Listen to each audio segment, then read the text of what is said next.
Attends, vas-y, juste parle pour voir si le... 1, 2, 3, 1, 2, 3. Si on se voit, c'est parti. 1, 2, 3, 3, 3. Allez, vas-y. Magnifique.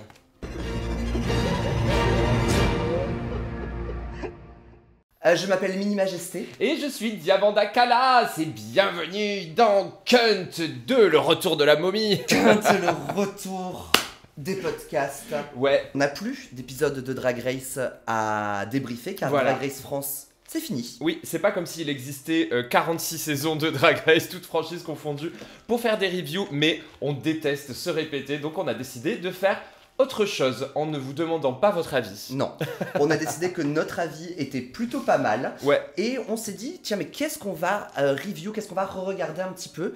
Et puis on s'est rappelé qu'on est des 90s kids. Ouais, alors moi je suis né dans les années 80, mais... Voilà, et donc on va vous parler de tous ces produits culturels qui ont forgé nos personnes. Absolument, qui ont forgé notre enfance, notre adolescence, comme notre premier épisode qui va être centré sur Pokémon. C'est peut-être toi qui vas nous donner un peu de contexte, parce que moi, Pokémon, ça fait depuis mes 11 ans que j'en ai plus rien à foutre, mais vous êtes quand même resté assez accro. Moi, je reste assez accro, effectivement. Hein. Je continue à jouer à Pokémon Go tous les jours. J'ai des Pokémon sur mes Crocs. Partout chez moi, j'ai plein de peluches Pokémon. J'ai des tatouages Pokémon quand même qui Ah oui, couvrent c'est vrai, une certaine c'est vrai. partie de mon corps. C'est vrai. J'ai Phantominus Spectrum Ectoplasma sur la cuisse. Et ici, j'ai Archiduc et Victini sur le bras. Ouais, je Et vous continue. voyez avec quelle subtilité elle a placé le fait qu'elle possédait des Crocs. Pokémon est probablement responsable d'une bonne partie de ça. Et tout a commencé avec un jeu vidéo certes, mais ça on s'en fout, c'est pas marrant à review. Mais il y a quand même un dessin animé. Un animé qui est phénoménal, Ouais, j'avoue. qui a commencé dans les années avant. Ouais, qui a commencé naguère. C'est ça, avec un premier épisode que l'on va re-regarder. Pokémon saison 1, le départ. Le départ. On se retrouve à Bourg-Palette. Bourg-Palette. Bourg-Palette, le village où est né et grandi Sacha. Quel âge a Sacha au début de cette aventure? Sacha a 11 ans, Ok. mais Sacha a 11 ans au début comme à la fin de l'aventure. Hein. Ça fait 20 ans qu'il a 11 ans, mais quoique maintenant Sacha n'est plus dans Pokémon. C'est vrai? Ah bah oui, Tout fout le camp. et oui. La nouvelle génération de Pokémon de l'animé, c'est plus Sacha et c'est plus Pikachu. Tout va à volo, c'était mieux avant. Ouais. Sacha se réveille à 11 ans en se disant « Tiens, je vais être dresseur Pokémon ». Et comme dans toute ville, il y a un professeur qui l'attend avec des Pokémon. Dès le début de l'épisode, on va remarquer 2-3 trucs qui sont un petit peu bizarres. D'une, on voit toute la chambre de Sacha, qui est donc vraiment dédiée à l'univers des Pokémon. On sent que c'est un gros fan. Ah oui. Il y a même ce qui s'apparente à un bong en forme de, de un des Pokémon. À moins que ce soit un taille-crayon, je ne sais pas, mais il y a quand même quelque chose qui me dit que peut-être son adolescence est plus perturbée qu'on ne le croit. Imagine, tu te réveilles, t'as 11 ans et on te fait dire « La 6e, c'est pas pour toi.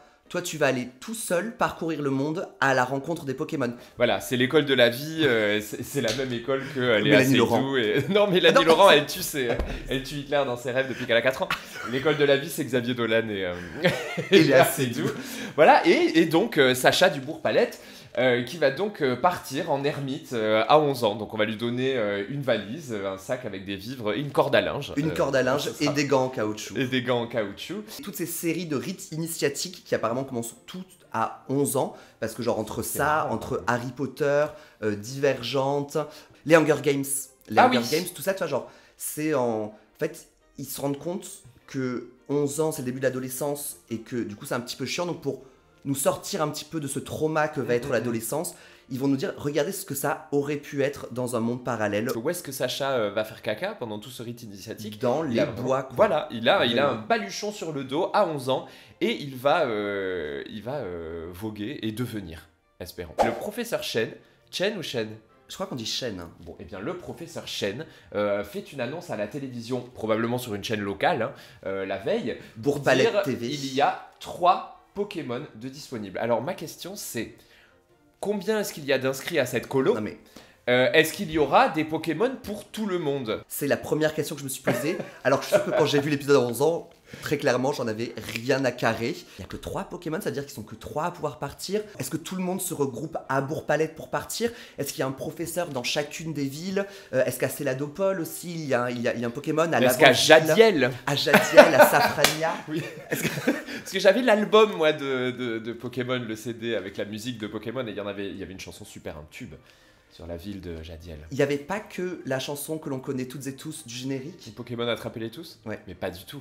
Jadiel, avec sa forêt ouais, et ses chenilles. Exactement. Tu iras au-devant de danger. Enfin, tu vois, des trucs comme ça, de Ritini. Ok, quoi. C'est toujours des répétitions. Désolé que je vous dise.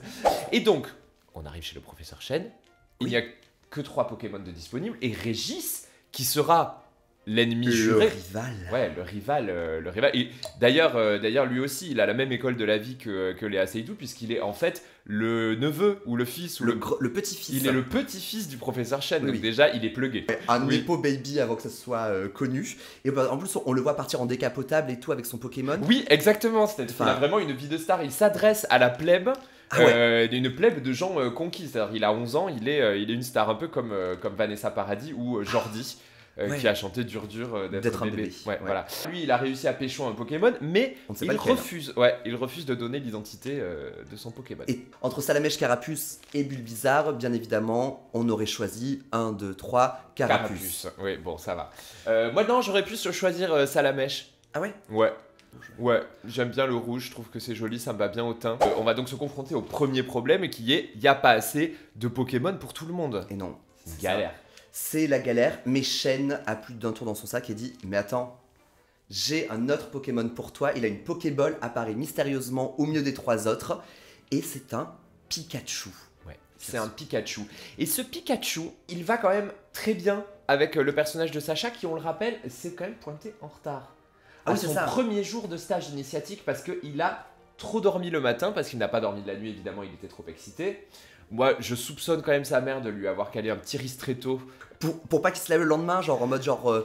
Sabotage. Sabotage, moi j'ose y croire. Il dit, bah tiens mon chéri, je t'ai fait du museau de porc en gelée. Toi qui adores ça, avec un ristretto. Non mais après, c'est peut-être qu'elle voulait pas que son fils parte, parce qu'elle va se retrouver toute seule, parce que Sacha a une mère, oui, mais n'a pas de père. En fait, c'est expliqué qu'il n'y a pas de papa, et à la fin de Pokémon, donc il y a 1 an, il avait rendez-vous avec son père. Non. Et son père s'est jamais pointé. Non. Ah si. Et la théorie des fans veut que son père, ça soit Giovanni, le chef de la Team Rocket. Ah, ce serait pas un peu trop simple? Moi j'ai quelque chose de beaucoup plus complexe à te proposer. Ah putain, ça y est, c'est parti. Alors. Freud, Marx, Lénine... 2 minutes. Ok.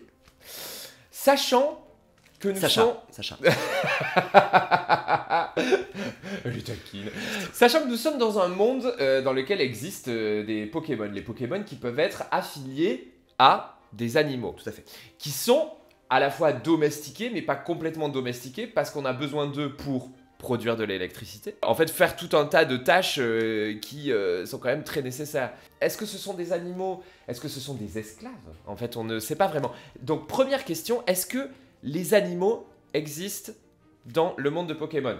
À 2 instances dans cet épisode, il va y avoir Professeur Chen qui présente Pikachu en disant, on l'appelle aussi la souris électrique. Est-ce que une souris existe? Est-ce qu'il y a donc des souris, des souris pures qui s'appellent pas Ratata et qui peuvent dire autre chose que Ratata, Ratata? Alors Ratata, je le soupçonne d'être un rat, du coup, mais... Et j'en viens à la question du père, parce que est-ce que du coup, on peut considérer que les humains dans le monde des Pokémon sont une évolution des Pokémon?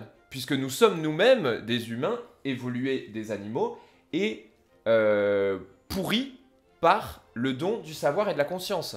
Ah, mais donc, oui. Donc, si les Pokémon sont des esclaves et pas des animaux, si ce sont des humains qu'on a esclavagés parce qu'ils n'ont pas exactement le même chemin évolutif que les autres, est-ce que le daron de Sacha ne pourrait pas tout simplement être un Pokémon légendaire? Ah ouais, et donc dans l'univers Pokémon, Didier Super aurait pas chanté Nous sommes des animaux, c'est pas Didier Super. Non, c'est... Salut, c'est cool. J'en sais rien. Bon. Ouais, j'ai pas ça, mais... il n'y a jamais eu la chanson Nous sommes des animaux, mais il y a Nous sommes des Pokémon. Le très bon album de Pink Floyd, Animals, ça s'appellerait donc... Pokémon. Ou pas, ça dépend. Ça dépend. Oui. Bah, peut-être, effectivement, ta théorie, quand même, tient un petit peu la route, parce qu'à la fin de cet épisode, Sacha est allongé dans l'herbe, et il voit un Pokémon légendaire qui traverse les cieux. Mais donc, est-ce que c'est effectivement l'apparition paternelle à la fin qui revient pour lui dire « Va mon fils, courage, traverse les épreuves ». Exactement. S'il n'y a pas d'animaux, la nourriture, c'est donc des Pokémon. On est d'accord. De toute façon, l'asservissement de toute cette plèbe de semi-animaux, peut-être anciens humains, est très, très clair, puisqu'on va les affaiblir, les capturer. Et les enfermer dans la Pokéball. On va les enfermer dans des Pokéballs et on va leur demander de consentir au service de l'humain. On va lui dire, tiens, je te donne un peu de care, c'est-à-dire je transporte ton corps jusqu'au centre Pokémon. Ouais. En contrepartie, tu me fournis de l'électricité, tu me permets de me battre et tu me permets d'arriver au sommet. Donc pour moi, dans tout ça, t'as l'humain qui est la bourgeoisie. Là, on est dans Marx. Là, t'as l'humain. Je sais pas où ça part, tout ça. Mais en gros, t'as la bourgeoisie et finalement, le prolétariat, c'est tous les Pokémon. Quoi. Ouais, tous les Pokémon. Qui ont fait croire que c'est bon pour eux de donc, servir les humains. Les 1%, là, c'est les humains. Ouais. Et les 99%, c'est les Pokémon. Il n'y en a pas beaucoup, en fait, des humains dans Pokémon.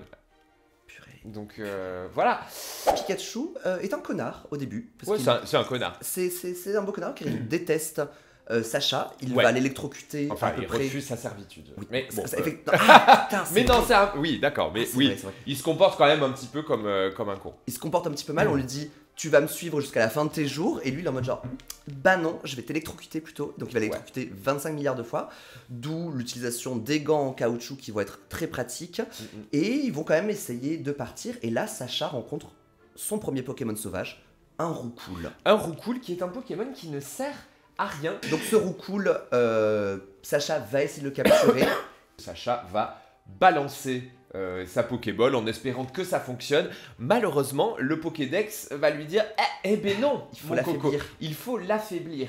Roucoule va se mettre en chasse de Pikachu, alors que Pikachu ne lui a rien fait, et le Pokédex va dire les Pokémon sauvages sont jaloux des Pokémon domestiqués. Voilà. Mais en fait, non, ils ne sont pas jaloux, ils essaient de libérer les Pokémon domestiqués en fait. Après avoir rencontré ce Roucoule qui s'est échappé, il va jeter une pierre sur le dos d'un Piafabec. Ah ouais, contrairement... il s'est trompé d'oiseau.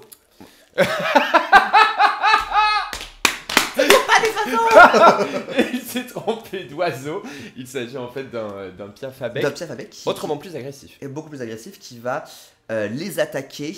Ils vont se battre un petit peu et Piafabec va faire appel à une armée de Piafabec qui vont courser Sacha et Pikachu. Et c'est là qu'un lien va se créer dans la douleur. C'est intense parce que donc ils se font courser et là, au milieu de la clairière, il y a une énorme cascade. Et Sacha se dit, on n'a plus le choix. Il retourne sa casquette, il prend Pikachu et paf, il saute de, je sais pas, 15 mètres de haut à 11 piges comme ça. Let's go. Avec un Pokémon électrique. Avec un Pokémon électrique. C'est-à-dire que c'est quand même l'équivalent d'aller prendre un bain avec son sèche-cheveux. Ouais. Heureusement que Pikachu est un petit peu KO. Ouais. Donc il n'électrocute rien ni personne, mais dans... Ses ions sont... Et dans cette cascade, Sacha va croiser un Magikarp qui est peut-être, tu vois, genre le thon. Tu vois, est-ce qu'il y a des miettes de Magikarp comme il y a des miettes de thon au citron, quoi? Est-ce qu'il y a des miettes de Magikarp? Tu vois, genre, est-ce qu'au franc Proux du coin, de Bourg-Palette, tu peux aller acheter des miettes de Magikarp? Ça m'étonnerait qu'on n'ait pas industrialisé de toute façon le fait de bouffer des Magikarp. Mais encore une fois, quand elle pêche, elle dit il a l'air très gros ce poisson. Alors, non, parce qu'on dit elle, c'est Ondine. On va rencontrer Ondine. On voit Ondine qui effectivement est en train de pêcher et qui dit oh là là, mais j'ai attrapé un gros poisson. À nouveau, le qu'est poisson? Est-ce qu'il y a quoi? On connaît pas. On connaît pas. Et elle aurait dû dire oh là là, je sens que j'ai attrapé un gros Pokémon aquatique. Ouais, je sens que j'ai. Mais c'est long à dire. C'est vrai. Ouais, donc mais en fait non, elle a attrapé Sacha. Alors est-ce que Sacha a mordu à la meçon? Parce que dans ce cas-là, c'est probablement une boucherie. Et c'est la rencontre. Une rencontre qui castagne un peu. Une rencontre qui castagne un petit peu, et Ondine va un petit peu l'engueuler en disant genre, mais il faut absolument que tu apportes ton Pikachu dans le centre Pokémon. Et Sacha va dire, ok, let's go. Il va emprunter la bicyclette d'Ondine qu'il va défoncer dans 2 minutes. Ouais. D'ailleurs, ça va être une running joke pendant tout l'animé, de genre, tu me dois de l'argent pour ma bicyclette, tu me dois de l'argent. Et qu'il ne va jamais lui rendre. Mais c'est un taré, c'est-à-dire que lui, il prend sa bicyclette et elle est là.